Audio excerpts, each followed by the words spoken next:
Kjo konferencë përmbahet në një moment vendimtar, kur përgjegjësia institucionale dhe respektimi i afateve kushtetuese janë thelbësore për stabilitetin e vendit. Ju njoftoj se në cilësinë e kryetarës së Kuvendit, deri në këtë moment kam pranuar vetëm një kandidaturë për president. Kjo kandidaturë është propozuar nga 30 deputet nënshkrues. Sipas dokumentacionit zyrtar që unë kam para vetes, një pjesë e deputetëve nga grupi parlamentar i Lëvizjes Vetëvendosje, si dhe disa deputet nga grupi multietnik, ka nominuar zotin Glauko Njufca për kandidat për president të Republikës së Kosovës. Bazuar në Kushtetutën e Republikës së Kosovës dhe në veçanti në interpretimin e dhënë nga Gjykata Kushtetuese e Republikës së Kosovës, procedura për zgjedhjen e presidentit kërkon që në proces të jenë së paku 2 kandidat të vlefshëm. Procesi i votimit nuk mund të fillojë pa u përmbushur ky kusht themelor procedural. Të nderuar gazetar, zgjedhja e presidentit është një akt me peshë të jashtëzakonshme, kushtetuese dhe politike. Roli i deputetit në këtë proces është thelbësor.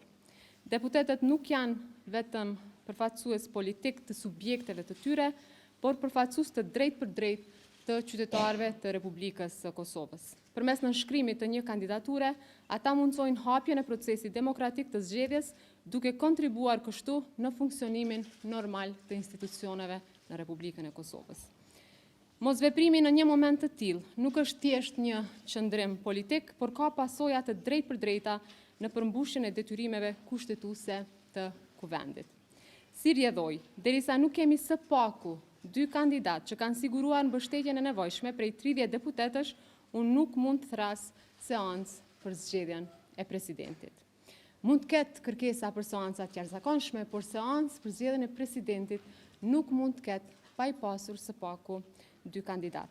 Më tutje, duke u bazuar në nenin 86, paragrafi 2 i Kushtetutës së Republikës së Kosovës, zgjedhja e presidentit të Republikës së Kosovës duhet bëhet jo më vonë se 30 ditë para përfundimit të mandatit të presidentit aktual. Afati kushtetues për përmbylljen e këtij procesi është data 5 mars 2026, pra nesër. Aktualisht kemi më pak se 30 orë deri në përfundimin e këtij afati, çka e bën situatën edhe më urgjente. Prandaj i ftoj të gjithë deputetët e Kuvendit të Republikës së Kosovës, të cilët deri tani nuk kanë dhënë nënshkrimin e tyre, që të reflektojnë mbi përgjegjësinë kushtetuese që bartin dhe të shqyrtojnë mundësinë për propozimin edhe së paku të një kandidature tjetër, sepse duke pasur parasysh që për një kandidat kërkohen së paku 30 nënshkrime, diku Kuvendi i Kosovës me 120 deputet mund t'i propozoj 4 kandidat.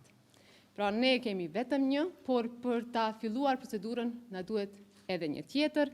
Vetëm në këtë mënyrë mund plotësohen kushtet ligjore dhe kushtetuese për mbajtjen e seancës plenare dhe për mbylljen me sukses të këtij procesi jetik për vendin. Në këtë moment kërkohet maturi, kërkohet përgjegjësi nga të gjitha palët dhe vendosmëri institucionale. Interesi i Republikës dhe i qytetarëve duhet të jetë mbi çdo kalkulim tjetër. Faleminderit. Tani urnoni me pyetje.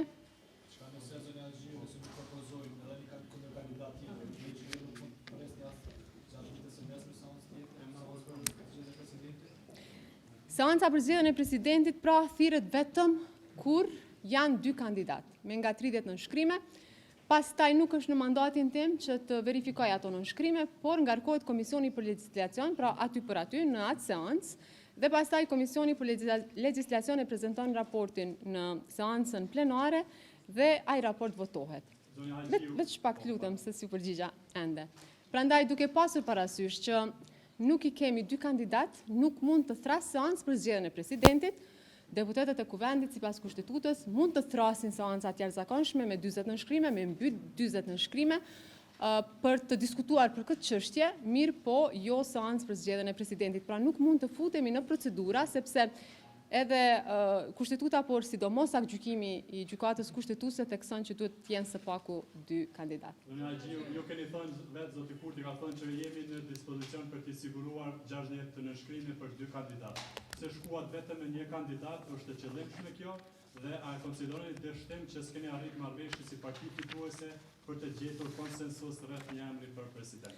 Derisa po vija këtu në këtë konferencë, unë njoftova që në orën 7, pas pak minutave, do ta keni një konferencë nga shefja e grupit parlamentar të lëvizjes vetëvendosje. Unë ju lutem shumë që gjithçka çka lidhet me qëndrimet e lëvizjes vetëvendosje që t'i adresoni në atë konferencë, e cila do të mbahet pas pak minutave. Ajo çfarë unë po them është që në kuvend janë 120 deputet.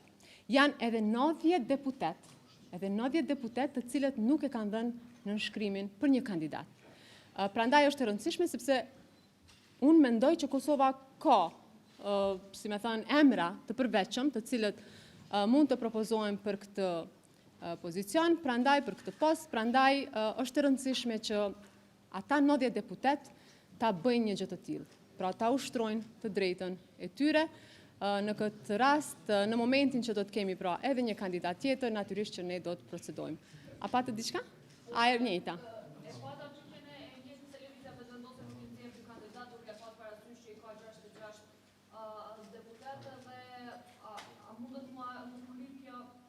Çështja brenda datës 5 mars dhe sigurisht një procedurë duke nëse ka kandidaturë tjetër a planifikoni ta zënë justifikat për këtë çështje. Unë po i trajtoj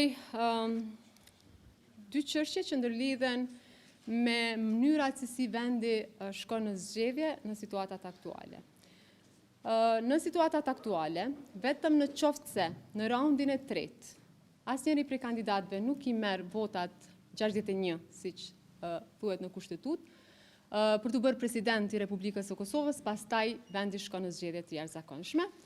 Dhe tjetra që parashihet në kushtetut është në qoftë se brenda afatit 60 ditor nuk arrin të zgjedhet presidenti i Republikës së Kosovës prej nisjes së procedurave, që i bie nëse ne do të nisim sot, afati vlen prej sot, por me që ende s'kemi nisur, ky afat nuk fillon të vlej, pra edhe në këtë rast, pra prej nisjes së procedurave kalojnë 60 ditë, pastaj mund të shpërndahet realisht Kuvendi i Republikës së Kosovës. Në këtë drejtim, me situatën kur nuk ka një kandidat të dytë, nëse nuk do të ketë as nesër, ne nuk mund të paragjykojmë, ne presim që deputetët të adresojnë përgjegjësitë që kanë, ta bëjnë të mundshme edhe një kandidat tjetër, por në qoftë se ne do të jemi pastaj me 6 mars e tutje, nuk përcaktohet saktësisht se çka ndodh nëse presidenti i vendit zgjedhet pas këtij afati, sepse kushtetuta thotë që presidenti duhet zgjedhet 30 ditë para përfundimit të mandatit të presidentit aktual, që është data 5. Prandaj hyjmë në një terren tjetër, shpesh quhet terren i pashkelur, por megjithatë, për të mos ardhur në situata të tilla ose të zgjedhjeve të jashtëzakonshme në Republikën e Kosovës, sepse ne kishim zgjedhjet me 28 tetor, qytetarët e Republikës së Kosovës e dhanë mesazhin e tyre. Në këtë drejtim, për mua është shumë e rëndësishme që kuvendi arriti të konstituojë kuvendin, pra të konstituohet, të votohet qeveria, votohen marrëveshjet ndërkombëtare, votohet buxheti prej rreth 4 miliard eurove, tani kemi shumë punë për të bërë. Kemi shumë punë që ndërlidhen me interesat e qytetarëve të Republikës Kosovës dhe me vetë Republikën e Kosovës. Prandaj mendoj që mungesa e vullnetit në këtë drejtim, shpërfillja e përgjegjësisë që kanë deputetët e kuvendit, për mua është e pajustifikueshme, është e parësyeshme. Situatat me qasje destruktive i kemi parë vitin e kaluar, por atyre besoj ju ka dhënë mesazh vullneti qytetar, gjithsesi qytetarët e Republikës së Kosovës në zgjedhjet e 28 dhjetorit. Terrenin e pashkelur, a mund ta shkel presidentja nëse vendos që me do 6 me shpërndar të vendin? Nuk parashihet kjo situatë. Domethënë unë e përmenda dy situata, në qoftë se në raundin e tretë nuk arrin që të zgjedhet presidenti i vendit, dhe në anën tjetër nëse brenda afatit 60 ditor për nisjes së procedurave nuk arrin kuvendi ta zgjedhë presidentin e Republikës së Kosovës. Pra, unë mendoj që pas kur të hyjmë në datën 6, gjithçka pastaj do të jetë mund të kontestohet ose do të jetë si objekt në gjykatën kushtetuese. Prandaj uroj që të mos shkojmë në situata të tilla. Edhe një herë i ftoj gjitha partitë politike pa përjashtim që të marrin përgjegjësitë që u takojnë dhe të japin zgjidhje kësaj situate. Faleminderit shumë, do të kemi paraqitje tjera.